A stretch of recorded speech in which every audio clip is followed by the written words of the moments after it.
What if your tips were finally tax-free? A brand new tax bill just passed the Senate, and it could change how millions of tipped workers file taxes, plan finances, and take home income. Whether you're a server, bartender, rideshare driver, or salon worker, this isn't just another tax headline. It's money back in your pocket.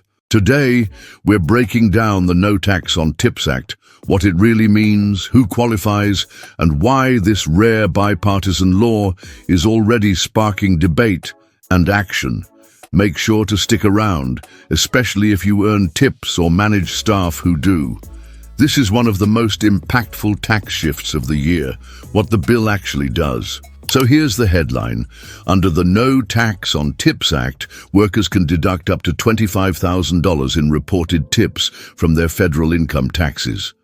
This applies to tips earned via cash, credit cards, or digital payment systems, as long as they're properly reported. You'll still owe payroll taxes like Social Security and Medicare, but your income tax liability could shrink a lot. Example, if you're a server making $45,000 a year and $20,000 of that is tips, you could deduct all $20,000. At a 22% tax rate, that's $4,400 in tax savings. That's rent, that's bills, that's a real difference. Who qualifies? The bill covers workers with total income under $160,000 a year, a generous cap that includes most service industry employees. It only applies to occupations where tipping was common as of the end of 2023, so traditional roles like waiters, bartenders, valets, rideshare drivers, hairstylists, and nail techs are likely included. The Treasury will release an official job list within 90 days of the bill becoming law. If your role only recently started accepting tips, like some retail cashiers, you might not be eligible. This does not change minimum wage laws. The federal tipped wage is still just $2.13 an hour, unchanged since 1991. Why now, and political background. So why is this happening now? The idea was introduced by President Trump during the 2024 campaign as a direct way to boost earnings for service workers, especially in tip-heavy states like Nevada. Surprisingly, Vice President Harris supported it too, giving the bill rare bipartisan support.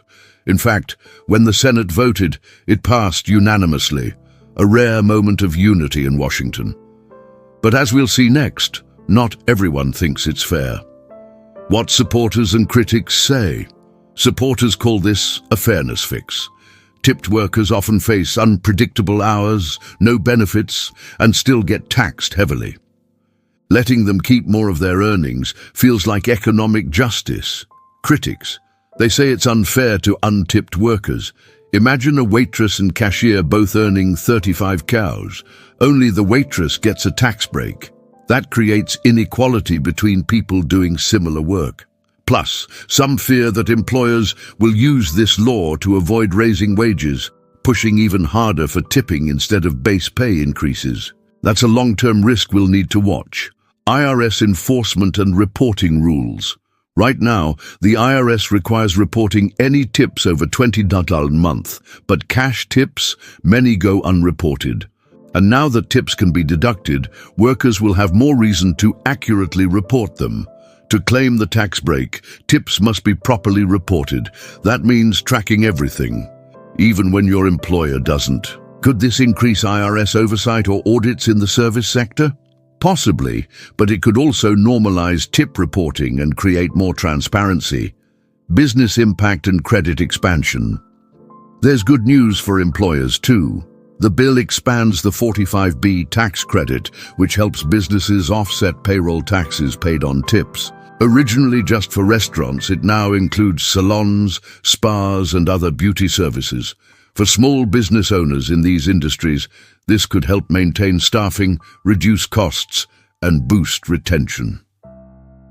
Broader impacts and what to watch. According to Yale researchers, the law could cost the federal government $10–15 billion per year. That's funding pulled from other programs, which is why some lawmakers are pushing for a sunset clause in 2028. Others want stricter rules, like requiring a valid social security number, which could exclude undocumented workers, many of whom dominate tipped roles. So what does all this mean for you? If you're in a tipped job, earn under 160K, and report your tips, you could see significant tax savings starting next tax season. Employers in hospitality and beauty may also benefit, but should talk to a tax advisor to plan ahead.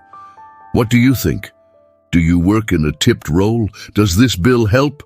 Or does it raise more questions? Drop a comment below. I read everyone, and it helps shape future videos.